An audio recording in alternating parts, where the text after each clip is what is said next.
Hello, you're watching New Vision TV News. I am Ruthina said your broadcast from the New Vision newsroom. We'll take a look at the news around Uganda, around East Africa, around the world, and then later in the Bulletin, we shall take a look at our daily Pulse of Africa series and also a special report. We start off with the news around Uganda. Beginning off is a story from Kasese district where unknown people have burned to Ebola screening centers at the Uganda-DR Congo border in Kasese district.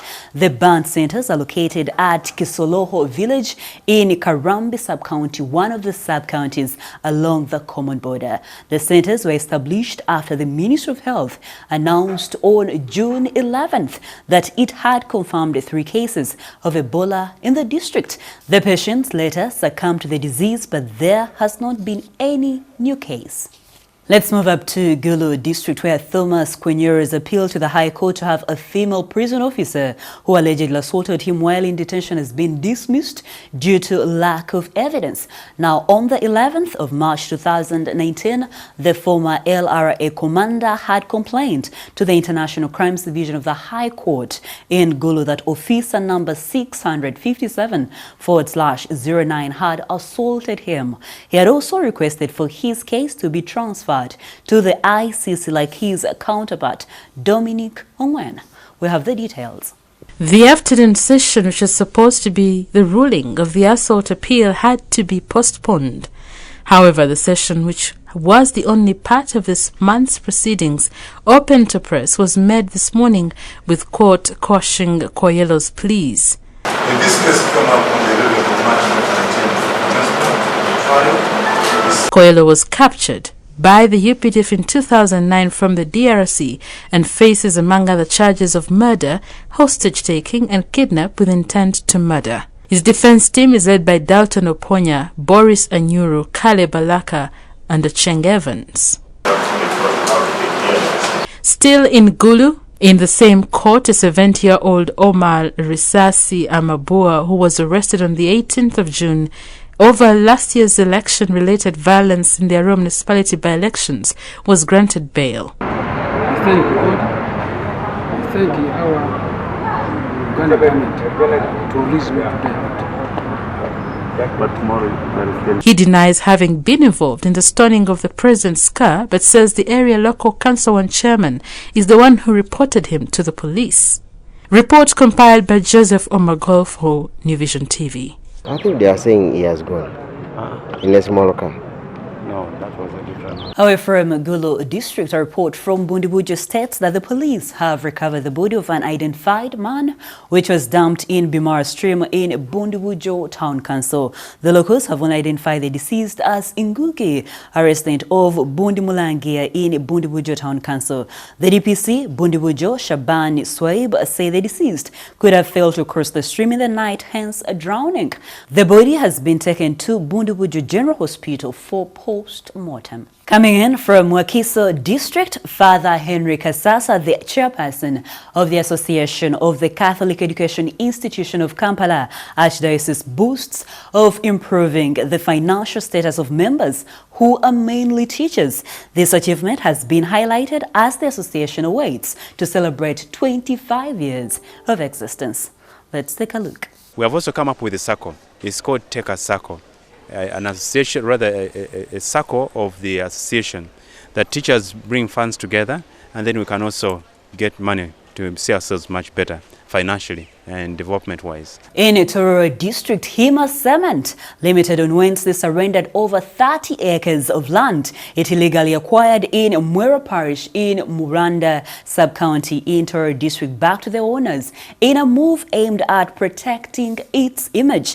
The land affecting the 3 villages of Mwelo A, Rugot and Pamaraka South villages with a total population of close to 1,500 residents is rich with marble deposits and granite stones. The handover exercise was witnessed by Commissioner of Land Inquiry headed by Justice Catherine Bamgemerere after signing of the consent agreement by Hima Cement Chief Executive Officer Jane Mitchell Pons, guided by the company Legal and Corporate Affairs Manager Jinja.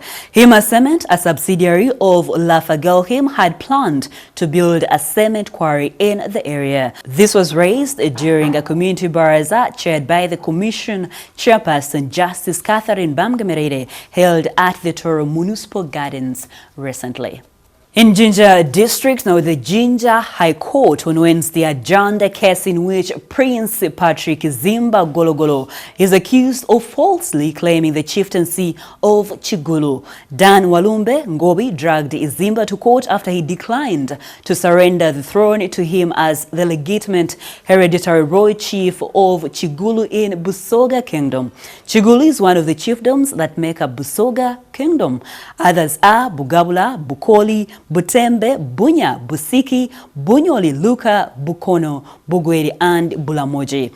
Although the case is before Justice Eva Luswata, the senior resident judge, it came up for mention before Jinja Grade 1 Magistrate Agnes Nambafu, who adjourned it to February 6, 2020. Closing off the news around Uganda is a story from Bulambuli district. Now, President Yoweri Museveni has commissioned the Bulambuli resettlement project. While addressing residents at the project in Bunambuche sub-county, he applauded the office of the Prime Minister for the good work done. He said they have been able to construct permanent small houses at a very low cost. Museveni was, however, not happy with some political leaders who had earlier attempted to block the relocation of Bududa landslide survivors, saying such leaders are enemies of people in Bududa.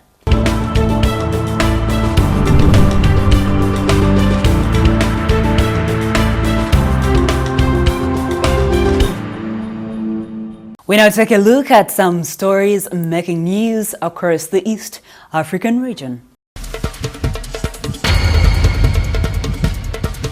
We begin from Rwanda. Now, Rwanda has today celebrated the 25th Liberation Day anniversary at Amahoro National Stadium in Remera. The celebrations were held under the theme Together We Prosper. 25 years ago on this day, then Rwanda Patriotic Army, then a rebel force, ended the genocide unleashed against the Tutsi by Hutu extremists then in government. The Uganda People's Defense Force provided support that helped the Rwandan rebel take power and later have Paul Kagame as president. Today's celebrations were attended by presidents from Botswana, Namibia, Togo, Central African Republic, Somalia, and Sierra Leone. In Kenya, a memorial service of the late Robert Kolmo ended at All Saints Cathedral in Nairobi this afternoon. Several Kenyans and foreign dignitaries attended the service, at which President Uhuru Kenyatta was the main celebrant. The 61-year-old succumbed to cancer on Monday from his home in Nairobi. His body was cremated on Tuesday. Closing off the news around East Africa is a story from Southeast Sudan, where the UN report stated that more than 100 civilians were killed and almost the same number of women and girls raped in conflict-ridden central Equatorian region of Southeast Sudan. The new report by the Human Rights Division of the UN mission in Southeast Sudan has listed 95 instances of violation from September 2018 until April 2019. This instance included 30 attacks on villages, leading to the killing of 104 civilians and injuring 35 as well, besides the abduction of 187 people. Moving on to stories making news around the world, we start from Egypt, where Egypt has condemned a planned London auction by Christie's of a head from a statue of Pharaoh Tutankhamun, which is set to proceed despite Cairo's concerns over paperwork. Egypt's ambassador to the UK regrets that the auction house intends to conduct a new sale involving Egyptian artifacts, including the head of Tutankhamun, without the backing of the papers, said a joint statement by its Foreign and Antiquities Ministries late Wednesday. News from Sudan. Sudanese protest leaders and ruling generals resume talks over forming a new governing body, the first such negotiations since a deadly crackdown on demonstrators last month. The dialogue came after African Union and Ethiopian mediators called on the two sides Tuesday to resume long-stalled negotiations on a transition to civilian rule, the main demand of demonstrators who have rallied against the generals for weeks. Moving on to Pakistan, at least 4 people have been killed and 21 still missing after a boat capsized in northwest Pakistan. Officials said Thursday, with a rescue operation continuing as hopes for finding survivors fed. The boat was carrying passengers along the Indus River from Shangla to Haripa district in Hyper Pachukwa province on Wednesday when it overturned. We move on to Canada, where more than 30 employees of a Canadian poacher mine have been rescued after being trapped underground for 24 hours, a company spokesman said. The workers were carrying out maintenance duties when a service shaft broke down on Tuesday afternoon at Saskatoon-based fertilizer farm Nutrien. The miners had been stuck at the bottom of the mine approximately 1 kilometer, which is a half a mile underground, but had water and food supplies with them.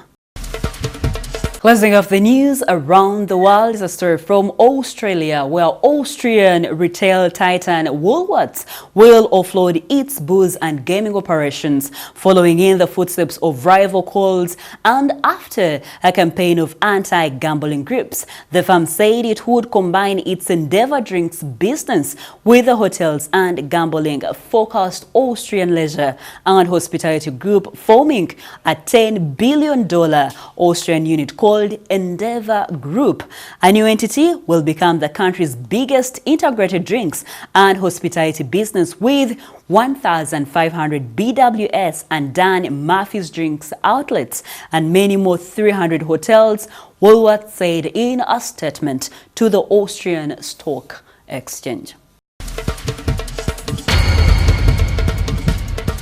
That is it for the news around the world. We now take a short break, but when we come back, we'll take a look at what's making news in business.